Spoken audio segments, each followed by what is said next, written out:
नाम के अनुरूप सोच भी होनी चाहिए।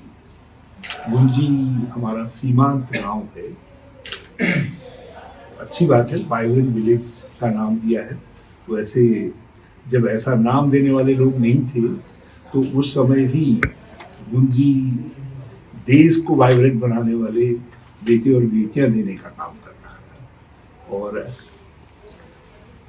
आज जब आदि कैलाश ओम पर्वत जिसकी यात्रा पहले से चल रही थी, पहले से उस एरिया में होम स्टे का कंसेप्ट 2014-15 से प्रारंभ करवाया गया था। लोगों ने अपने पुराने घरों को डेवलप करके उन्हीं में होम स्टे करवाते थे। माननीय प्रधानमंत्री जी वहाँ पधारे, आदि कैलाश में ध्यान लगाया और उसके बाद गुंजी, ऊटी, ये सब गांवों का महत्व और बढ़ गया।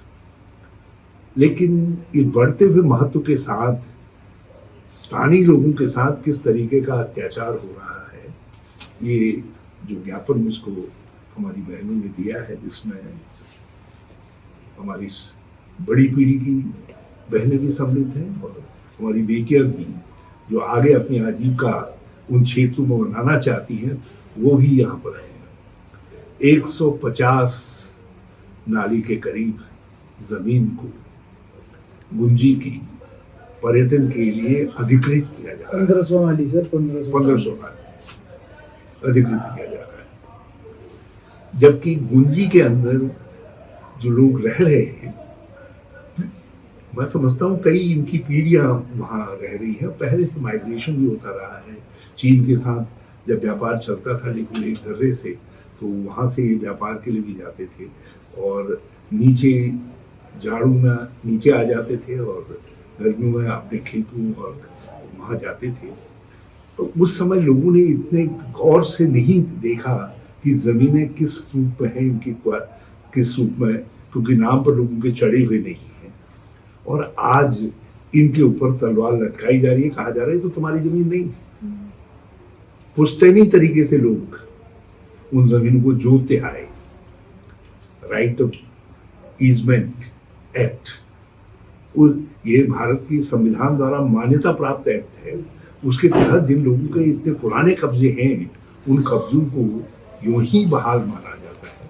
लेकिन गुंजी के लिए एक नया कानून बनाया जा रहा है और ये 1500 नाली पर्यटन के नाम पर अधिकृत की जाने वाली जमीन, और ये स्वयं ये क्या पर्यटन करेंगे जिन लोगों ने अपने पुश्तैनी हस्तशिल्प के साथ उतने शानदार मकानों को बना करके रखा है। उनकी अगली पीढ़ी के लोग जो है उस दायित्व को अपने ऊपर लेने के लिए तैयार है।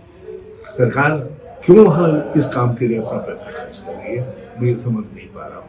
और ये जिस तरीके का इंट्रूजन, एक प्रकार का हस्तक्षेप हो रहा है सीमांत क्षेत्रों के अंदर, ये वाइब्रेंट विलेज की कंसेप्ट में पलीता लगाने का काम किया जा रहा है। और मैंने अपनी बहनों से कहा है और यहाँ के हमारे विधायक हैं हरीश धामी जी, मैंने उनसे भी आग्रह किया है कि बराबर विजिलेंट रहें। और ये प्रश्न तकनीकी नहीं है, प्रश्न है कि आप व्यवहारिक और मानवीय दृष्टिकोण क्या अपनाते हैं, और दोनों दृष्टिकोणों से गुंजी के लोगों की हक की रक्षा की जानी चाहिए। और वहाँ की जो ग्राम प्रधान है वो स्वयं हमारी IPS ऑफिसर रही है, बड़ी IG रैंक की बहुत काबिल महिला रही है। और अब उस गांव के अंदर ये पुरस्कार दिया जाएगा गांव के लोगों को, तो ये बहुत ही निंदनीय